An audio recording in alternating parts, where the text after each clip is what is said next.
جیسے یہ بوتل ہے نا، یہ یہاں آ کے گڑی تو نہیں لیکن ایسے کھڑی ہے، تو اللہ کہہ رہا ہے فن سب، ایسے جیسے لکڑی کو ٹھوکا جاتا ہے نا زمین میں اور کچھ اس کا حصہ اندر چلا جاتا ہے اور اوپر والا ایسے ہو جاتا ہے، تو نماز کے لیے ایسے کھڑے ہو، ایسے۔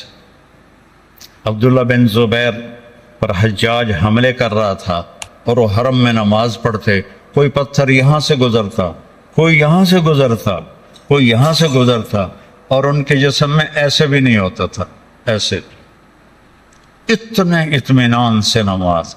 وَإِلَىٰ رَبِّكَ، بولو، فرغب، رغبت کی نماز، نماز میں دل لگے، نماز میں کھڑے ہو جاؤ، نماز میں کا انتظار کرو، نماز کو اپنے مسائل کے حل ہونے کا ذریعہ بناؤ، نماز میں دعائیں مانگنا سیکھو۔ ہم دعا نہیں مانگتے، دعائیں مانگنا سیکھو، یہ بہت بڑا سبب ہے۔ اسباب ظاہریہ اختیار کرو اور نماز کو سب سے بڑا سبب بناؤ۔ اذا حزبہ امر فزع الی الصلاۃ، جب کوئی مشکل آتی تھی آپ نماز پڑھتے تھے، جب کوئی مشکل آتی تھی آپ نماز پڑھتے تھے۔ 3 دن گزر گئے، کھانے کو کچھ نہیں ملا، تو حضرت عائشہ سے کہنے لگے چلو آج میں اللہ سے جا کے بات کرتا ہوں۔ مسجد میں گیا، نفل شروع کر دی، ایک ستون کے پیچھے 2 نفل پڑھتے، پھر سلام پھیر کے دوسرا ستون، اللہ اکبر، پھر سلام پھیرا تیسرا ستون، اللہ اکبر، پڑھے جا رہے ہیں۔ اتنے میں حضرت عثمان آئے، اماں جان اللہ کے نبی کہاں ہیں؟ ان کا 3 دن سے فاقہ تھا، اللہ سے مانگنے گئے، تو زاروں قطار رونے لگے، مجھے کیوں نہ کہا، عبد الرحمن بن عوف کو کیوں نہ کہا، ثابت بن قیس کو کیوں نہ کہا، یہ سارے مالدار تھے۔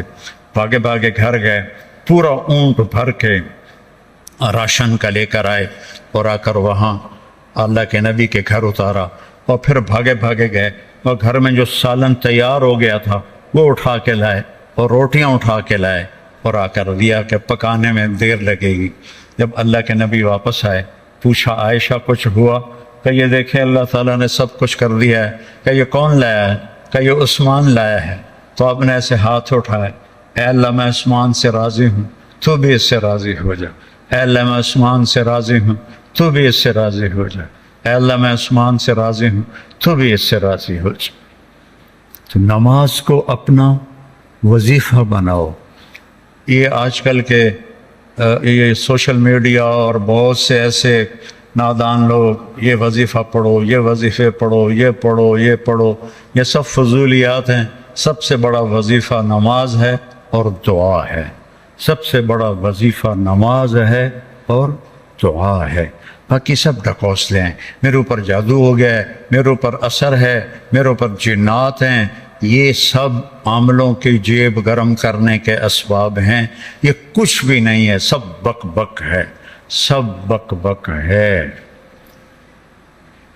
کبھی اس چکر میں نہ پڑنا کہ میرے اوپر جادو کر دیا گیا ہے، میری بندش کر دی گئی ہے، اولاد کی بندش ہو گئی ہے، کاروبار کی بندش ہو گئی ہے۔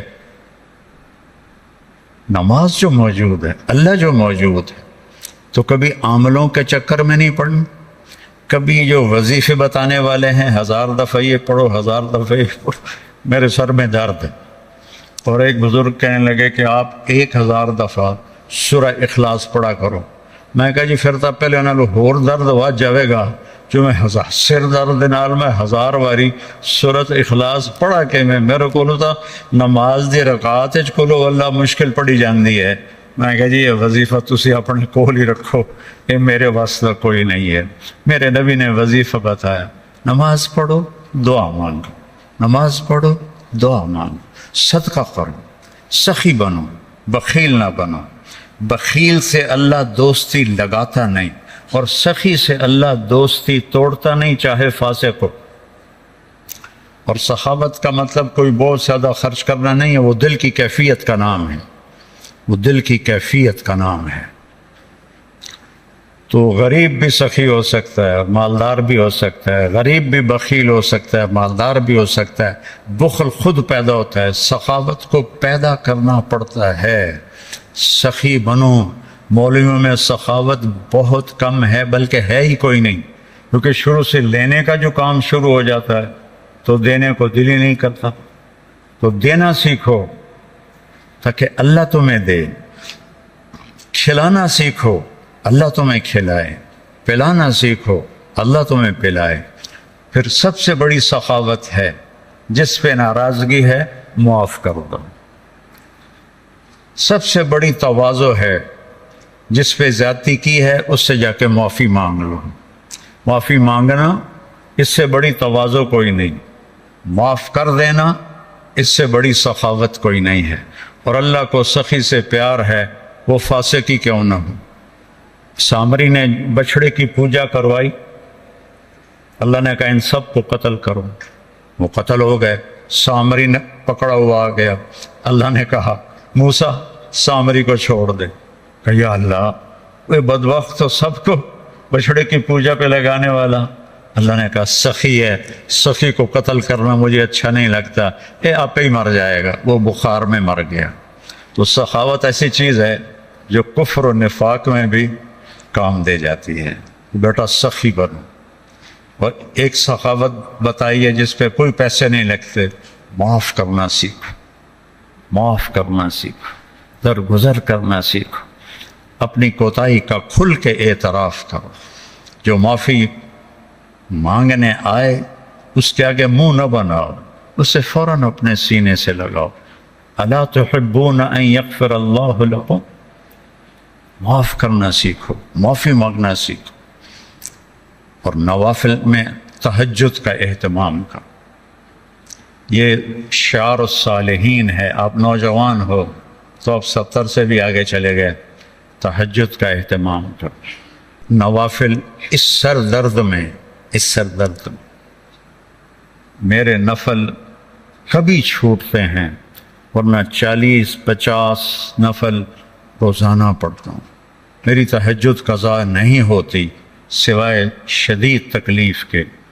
پچھلے 30-35 سال سے اللہ نے مجھے تہجد کا پابند کیا ہوا ہے۔ یہ میں تم میری اولاد ہو، تمہیں ترغیب کے لیے سنا رہا ہوں، کوئی اپنی بزرگی نہیں جتا رہا ہوں، کہ تمہیں پتہ چلے کہ بیماری میں بھی اگر اہتمام ہو سکتا ہے تو اس جوانی میں کیوں نہیں ہو سکتا۔ جلدی سو، جلدی اٹھ، اس موبائل پہ کھیلنا چھوڑ دو، یہ تمہارا بہت وقت ضائع کرتا ہے۔ اس موبائل سے کھیلنا چھوڑ دو، اس کو دیکھنا چھوڑ دو، وہ وقت مطالعے پہ لگاؤ، تلاوت پہ لگاؤ، ذکر پہ لگاؤ، تسبیح پہ لگاؤ، لوگوں کی خدمت پہ لگاؤ۔ اس نے بہت نقصان پہنچا ہے، خاص طور پر جب تم ماں باپ کے ساتھ بیٹھو، بیوی کے ساتھ بیٹھو، بچوں کے ساتھ بیٹھو، اسے بند کر کے بیٹھو تو تمہیں اس کا بہت نفع ہوگا۔